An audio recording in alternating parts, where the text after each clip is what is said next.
La ville était silencieuse cette nuit-là. Pas un silence vide, mais un silence chargé d'attente. À Agen, à l'été 1944, chacun sentait que quelque chose allait changer. Depuis plus de 2 ans, la ville vivait sous l'occupation allemande. Les rues semblaient calmes, les façades étaient intactes. Mais derrière cette apparente normalité, la peur circulait discrètement. On parlait peu, on observait beaucoup. Chaque regard, chaque bruit, chaque pas comptait. Agen était une ville de passage, traversée par la Garonne, reliée par le rail, par le canal, par la route. Et justement pour cette raison, elle était surveillée. The stone bridge over the Garonne at Agen, a vital strategic link between La gare était contrôlée. Les axes The stone de bridge over the transport Garonne étaient at Agen, stratégiques. a vital strategic Tout link between déplacement Spront, était Mainz-Fans, observé. Fans, Karlsruhe. Mais derrière les volets fermés, une autre réalité existait. Une réalité silencieuse, courageuse. Les forces sont déterminée. ici mais vulnérables. Des hommes Oui, et la des femmes logistique, ordinaires, les contacts sont des prêts. cheminots, Bien, des discrètement. employés municipaux, Les forces sont ici mais des vulnérables. agriculteurs, des Oui, la employés, logistique, des les jeunes, contacts sont prêts. parfois à peine Bien, adultes. discrètement. Ils faisaient Les forces partie sont de ici, mais réseaux de vulnérables. résistance actifs Oui, la dans le logistique, sud-ouest, les contacts comme sont prêts. Libération Sud et Bien, les francs-tireurs discrètement. et partisans.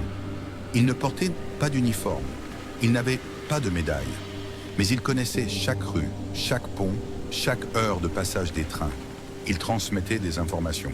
Ils coupèrent des lignes de communication. Ils sabotaient des voies ferrées. Ils protégeaient les infrastructures essentielles pour empêcher leur destruction. À l'échelle nationale, ces réseaux avaient été unifiés grâce à l'action de Jean Moulin, envoyé du général de Gaulle. Son travail, souvent invisible, avait permis de coordonner les résistances locales, y compris dans des villes discrètes comme Agen. Ainsi, même sans combat au spectaculaire, Agen faisait partie d'un ensemble plus vaste. Un maillon discret, mais essentiel. Au début de l'année 1944, les signes de changement se multiplient. Les sabotages deviennent plus fréquents. Les messages circulent plus vite. Les radios clandestines sont écoutées la nuit, à faible volume. La population continue Un peu de pourtant carottes, s'il vivre. vous plaît. Bien sûr. Les marchés Voilà. ouvrent le matin. Les péniches glissent sur le canal latéral. Les trains passent, parfois retardés, parfois arrêtés. Mais chacun ressent que l'équilibre est fragile, que la situation peut basculer à tout moment.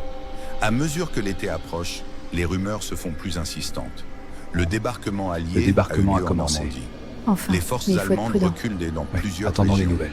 Dans le sud-ouest, l'espoir renaît. À Agen, on se prépare sans faire de bruit. Les résistants prennent des positions stratégiques. Ils surveillent les ponts sur la Garonne. Ils s'assurent que la gare ne sera pas sabotée dans la retraite. L'objectif n'est pas de combattre ouvertement, mais de protéger la ville, d'éviter le chaos, d'empêcher une destruction inutile. Dans la nuit du 18 au 19 août 1944, la tension est palpable. La ville semble retenir son souffle. Les rues sont calmes, les lumières morarent. Puis lentement, presque sans bruit, les troupes allemandes quittent Agen. Il n'y a pas d'explosion, pas de bataille dans les rues, pas de cris, seulement un vide soudain et un soulagement immense.